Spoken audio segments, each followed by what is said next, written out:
Hello again. This is Mark Gaudet, Pastor Mark Gaudet. I'm speaking to you from Peasville Studios on the south side of Brisbane in beautiful Queensland. And we've been sitting here for the last few days and doing some sessions about some of the books I've written. Today we're talking about this book here, Wisdom is a Principal Thing. It's a book about Proverbs, and Proverbs is a book that I love. I love Proverbs.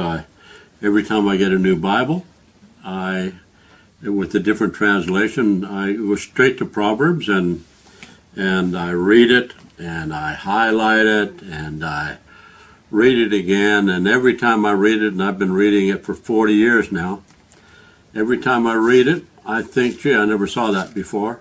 And quite often it can be because you're reading from a different translation and the way it's translated, you get the meaning of it. Now, my book of Proverbs is quite well read. This is one that I've had for a couple of months, and I highlight my Bibles.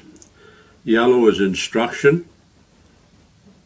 Red is positive outcome, and blue is negative outcome. Here's an example. So it is with the man who sleeps with another man's wife. He who embraces her will not go unpunished. And we can look at this, and we've said before, Proverbs is a book that compares the way you live. It says this action will produce something negative in this life, and this action will produce something positive. And what we want to do is we want to feed our children, and we want to feed them with the things of Proverbs that would encourage them, that they say, okay, if I do this, I can have a successful life. And I want a successful life. So again, I'm going to read it again. Proverbs 1, I think it's well worth reading.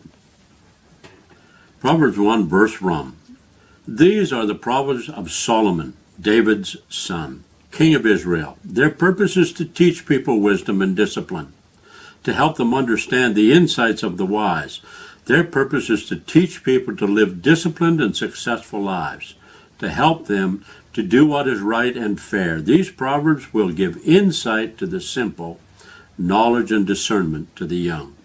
So I think it's here that in verse 3, it talks about, it says, their purpose is to teach people to live disciplined and successful lives. And I think that we can put those two words together all the time. A disciplined life will be a successful life.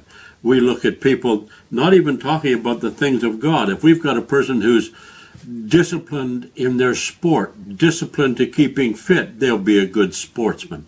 And the people who are not disciplined, I look at young people, and I've had a lot of people in my life that, you know, that their children followed sports, and they've got a natural ability and they've got good genes, and they say how good they are at sports when they're 9, 10, 11, 12. And I always say, well, wait till they're teenagers. Wait till they're teenagers, because when they get to be 14, 15, and the boys start to see the girls, and the girls start to see the boys, and then they don't have time to go to the gym anymore. They don't have time to do the things that they would normally do. And I see so many children drop out of something where they have such a natural ability to do when they get to an age where they start to make wrong choices. And I believe that if we take the time to put the truths of Proverbs into their lives, I think that we can see them overcome that. You know, if we can keep our children on track through the ages of 16, 17, 18, then I think they've got a very good chance of living a very successful life. Now, one of the most important things in life is to find a partner, you know, to have a spouse. And so we're going to talk a little bit about that. It's got a lot of mention in Proverbs about finding a spouse.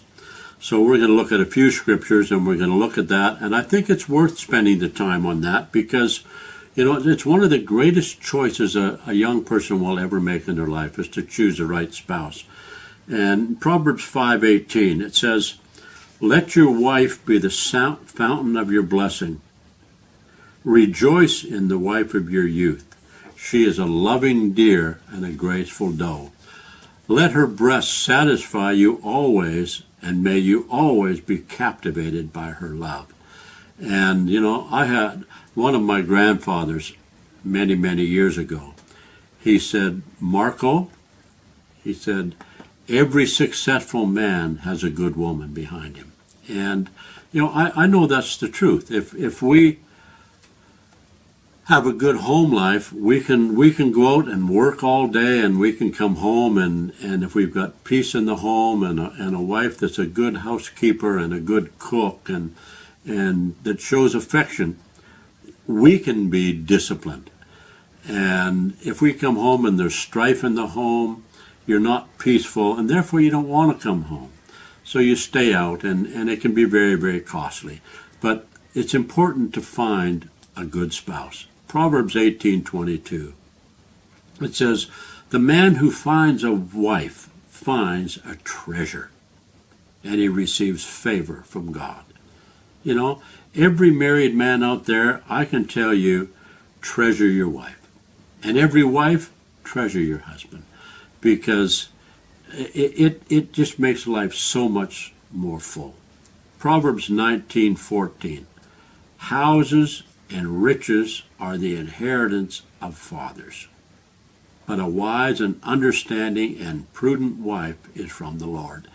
And why does it say that? Well, I think it's because to have a wise and understanding and prudent wife, she has to be from the Lord, because these qualities of wisdom and understanding and the restraint to live a prudent life, those are the qualities that come from a born-again spirit, a spirit that is focused on God.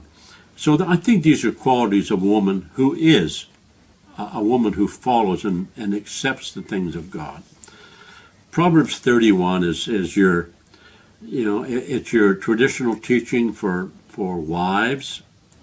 And it says in verse 10, "A capable, intelligent, and virtuous woman, who can find her? She is far more precious than jewels, and her value is far above rubies and pearls." And as I get on in my life now, I look at people now, and sadly I'm divorced, and you know, I look at older couples when I walk through the mall, and I see a couple that's my age, 70 and on, and I see them walking down, and I see a couple that have grown old together walking down, holding hands, smiling at one another, and showing affection. And I know every time I see that, I get convicted, and I say, well, what could I have done to make it different? And you know, you can't change the past, but I would encourage every person that watches this, if you don't have a good relationship with your spouse, spend time on it. And do whatever it is, because I know that, like I said, I've got 3 children, 9 grandchildren, and I look at it now and I think, you know, a lot of the things that I sowed many years into, we're not reaping the benefits of it. And my grandchildren look at a grandfather and a grandmother, and when they were younger, one of my grandsons came up to me and he said, "Grandpa, how come you and Grandma aren't together?" And I said, "Well, I don't really know." I said, "But, you know, it's not right, and people should love each other and stay together forever." And I know that that's probably the greatest failure in my life, was the breakup of my marriage. But and it wasn't through adultery or fornication or anything like that. We grew apart. I was too busy. My wife was too busy. We just grew in different directions. And you know what? Be captivated by your wife. And wives, love your husband. So now I'm going to read, we've talked about the benefits of a good wife. I'm going to read Proverbs 5, verses 1 to 20 now. And it's this downside. "My son, pay attention to my wisdom. Listen carefully to my wise counsel. Then you will show discernment, and your lips will express what you've learned. For the lips of an immoral woman are as sweet as honey, and her mouth is smoother than oil. But in the end, she is as bitter as poison, as dangerous as a two-edged sword. Her feet go down to death. Her steps lead straight to the grave. For she cares nothing about the passive lives. She staggers down a crooked trail and doesn't realize it. So now, my sons, listen to me. Never stray from what I'm about to say. Stay away from her. Don't go near her door, the door of her house. If you do, you will lose your honor and lose to merciless people all that you have achieved. And I've seen that. I've seen people that lived a disciplined lives, and they got into having affairs, and they weren't happy at home, and they lost everything. And I think of one person in particular. I can't mention him, but a man I knew many years ago had a very successful life. He'd had an affair with one of his secretaries. He's a very successful architect, and she got pregnant, and she's quite a bit younger than him. And so he married her, got divorced. And I was at a function with him about 5 years later. And he was an older gentleman, and he had 2 young children now. And we were at a function, and I turned around and looked at him, and he was just shaking his head. And I said, "What is it?" And he said, "Have a look at that woman. Isn't she attractive?" And I said, "Yeah, she is. She's very attractive."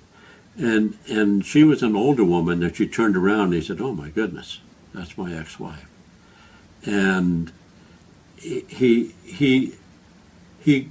ruined his life.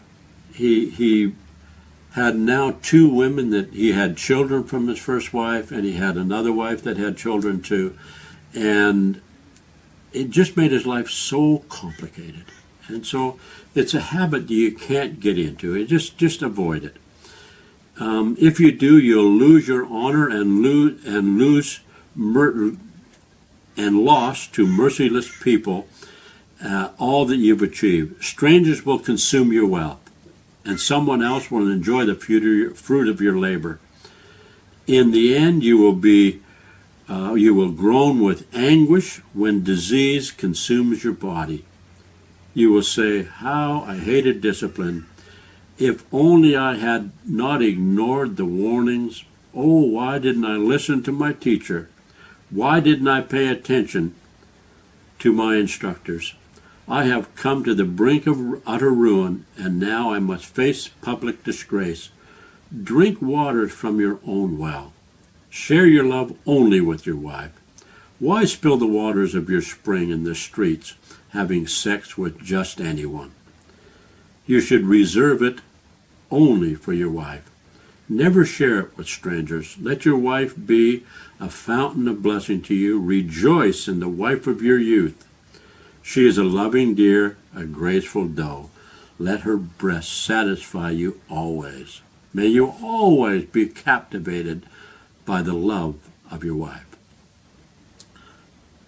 Why be captivated, my son, by an immoral woman, or fondle the breasts of a promiscuous woman? For the Lord sees what a man does and examines every path he takes. An evil man is held captive by his own sins. They are ropes that catch and hold him, and he will die for a lack of self-control. He will lose all he has because of his foolishness. Now, that's a pretty straightforward bit of word, and you can't get any better counsel than that. I'm going to read another one now. When we read the introduction to Proverbs, we read the introduction. It tells us here,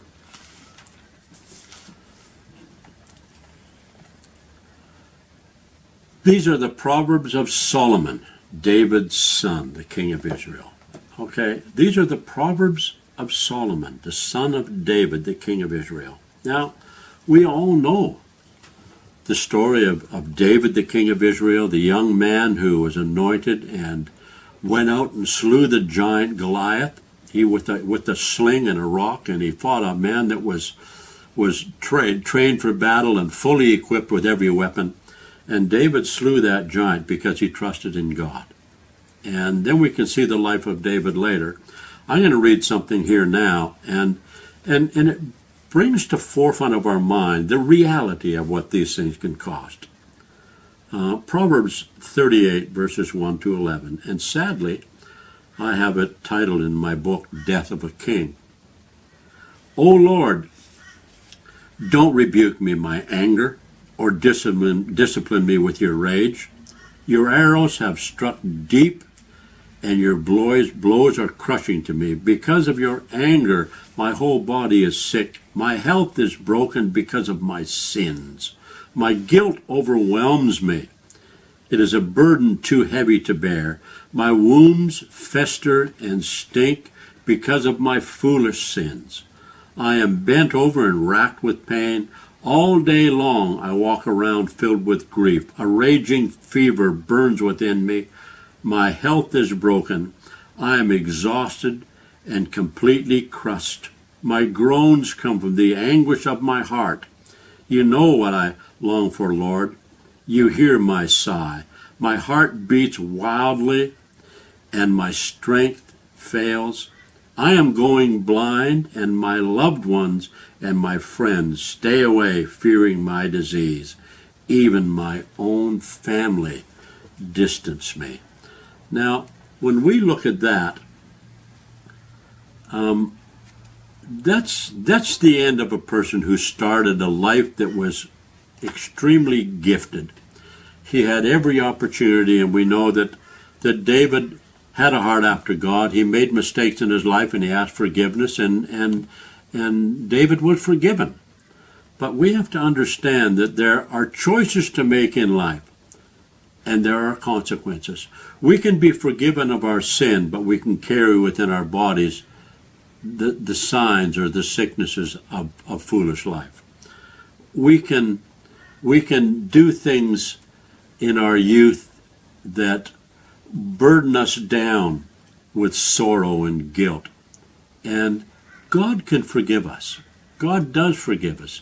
And he says, I cast your sins as far as the east is from the west. I cast them into the sea of forgetfulness. But we remember them. And we make mistakes, and we carry those mistakes with us all our lives, and they can affect us negatively. So I encourage you, read the book of Proverbs. Look into it, and trust in the Lord with all your heart. Lean not in your own understanding. In all your ways acknowledge him, and you will have a successful life. Now, there's good teaching in this book, and there's fantastic teaching in the book of Proverbs. I encourage every young person to read it, study it, and obey it. It tells us that we should build habits. Habits take a while to build. And if we choose the right friends, if we make the right choices, if we develop the right attitude towards work, if we're honest and reliable, we will have a successful life. And you know why we have a successful life? We have a successful life so that we can bring glory to God. When we live a successful life and the blessings of God come upon us and overtake us, we then have the opportunity to speak to others. People say, gee, you live a blessed life. What have you done? And you can say, well, I've obeyed the words of God, and I've been blessed because of that. So I encourage you, look at these books, and if you should look at the end of this broadcast, there's contact details. I do itinerant ministry in churches. I can do seminars or Sunday services. And, you know, it's a pleasure. It's a pleasure doing this. I love the Word, and I teach the Word. So I'm going to say goodbye for now. God bless. And as you look at the Word of God, the blessings of God will overcome you. It says that when you follow the things of God, no disease nor no sickness shall come nigh thy dwelling. And it says that no enemy shall have victory over you. So today we say goodbye. Pastor Mark Gaudet from the south side of Brisbane. Goodbye and God bless.